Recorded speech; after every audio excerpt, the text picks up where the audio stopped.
Եկեք ցնցանք Տիրոջ առջև,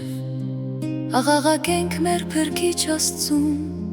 փութանք նրա մոտ խոստովանությամբ, սաղմոսեր գություններով աղաղակենք առ Աստված։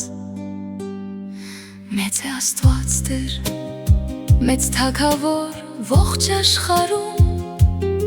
նրա ձեռքում են բոլոր եզերքները երկրի, և նրանն են բարձունքները լեռների։ Նրանն է ծովը և նա արարեց այն, ու ցամաքը նրա ձեռքերն ստեղծեցին։ Եկեք երկրպագենք նրան, խոնարհվենք ու լաց լինենք մեր Արարչի Տիրոջ առջև։ Տեր Աստվածն է նա մեր, մենք նրա ձեռքի տակի ժողովուրդը և նրա արոտի ոչխարները։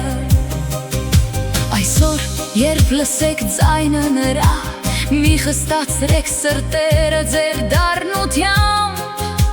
ինչպես փորձության օրն անապատում, որտեղ ինձ փորձեցին ձեր հայրերը, քննեցին ինձ ու տեսան իմ գործերը։ 40 տարի տքնեցի այդ ազգի համար, և ասացի նրանք միշտ մոլորված են սրտով, ու ճանապարհներս չճանաչեցին, ուստի երդվեցի Զայրույթիս պահին, որ նրանք չեն մտնի իմ հանգստի մեջ։